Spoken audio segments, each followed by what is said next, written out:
दोस्तों, हमारे बीच एक ऐसी जिंदगी भी मौजूद है जिनकी सांसों के दरवाजे तक मौत ने दस्तक दी थी। आइए मुलाकात करें दमन कुमार सोनी साहब से और उनसे मालूम करें कि मौत करीब से कैसी दिखती है। सोनी साहब, क्या हुआ था उस दिन? जब प्लेन हाईजैक हुआ तो एक एयर होस्टेस को पीछे से थोड़ा सा साइड से लिए हुए हाईजैकर्स थे, जो एक हाथ में उनके पिस्टल, एक हाथ में उनके हैंड ग्रेनेड, इस तरह की कुछ हरकत सी देखी तो कुछ 1-2-4 सेकंड के लिए तो बड़ा अजीब सा लगा, शायद कोई पागल आदमी कुछ मिसबिहेव कर रहा है एयर होस्टेस के साथ। बट वेरी नेक्स्ट सेकंड्स कुछ और भी अजीब सा लगा और ये सारी पोजीशन देखते हुए लगा कुछ गलत सा हो रहा है हमारे साथ। और उतनी देर में बिजनेस क्लास से सब लोग इकोनॉमी क्लास में, एग्जीक्यूटिव क्लास से आने लगे। तो हमारे कैप्टन साहब ने भी अनाउंस कर दिया 5-10 मिनट के अंदर कि हमारा प्लेन हाईजैक हो गया है। तो प्लेन हाईजैक हो गया मीन्स ऑल ऑफ सडन ऐसा था जैसे शायद हम हवा में उड़ते चले जाएंगे। अब क्या होगा, दिमाग एक कहते हैं ना डेड माइंड हो गया। उसके बाद जैसे उनकी इंस्ट्रक्शन हुई, हेड डाउन, आंखें बंद, अपना लंच सीटों के नीचे फेंक दो, नो मूवमेंट।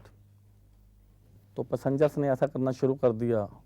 तो एक जो टेररिस्ट था कार्ल बर्गर, वो आया, मेरी विंडो साइड में सीट थी, दूसरा मेरे साथ पैसेंजर थे जो मेरे साथ गए हुए थे, उनको पीछे करके उन्होंने मेरे को लिया, मेरी तलाशी ली, मुझे अंदर जाने के लिए कहा, एग्जीक्यूटिव क्लास में जाने के लिए एग्जीक्यूटिव क्लास में कहा।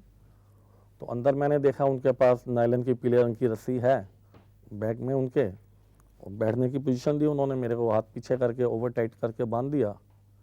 मेरे बाद में रूपन कत्याल को लाया गया था। आपके सामने रूपन को मारा गया? हाँ, मेरे सामने 2 बार अटेम्प्ट किया है और उनकी साइड पे काफ़ी ज़्यादा नाइफ को बार बार रिपीट करते हुए ना दिया गया। तो उसके बाद वही नाइफ को अंदर कैप्टन साहब को दिखाने ले गए हैं कि आदमी मार दिया। तो सेकंड अटेम्प्ट उन्होंने किया तो रूपन कत्याल की बैक सीट पे सतनाम सिंह बैठे थे, होशियारपुर से थे, जो उनको किया है। और ये मेरा गुड लक है कि 22, 23, 24, 25, 26 और जैसे वो ये कर रहे थे और मेरी जो पोजीशन थी, बॉडी इतनी मैंने अपनी हार्ड कर ली थी कि इसी तरह मेरे साथ होना है। और जितने मेरे को पसीने और मतलब जो आखिरी सांसें गिन रहा था मैं, मुझे अच्छी तरह ध्यान है, शायद सरन साहब को इस बात का ध्यान नहीं, कि 27 उन्होंने काउंट किए तो सरन साहब ने जहाज स्टार्ट किया। तो मुझे ये दिख रहा है 28-29 के बाद मैं नहीं था। आपकी जिंदगी और मौत के बीच में तकरीबन 1-2 सेकंड का वक्फा था। वक्त था। अगर ये प्लेन स्टार्ट न करते जी हाँ, तो वो आपको मार देते, जी हाँ, जख्मी तो कर ही देते, कुछ भी हो सकता था।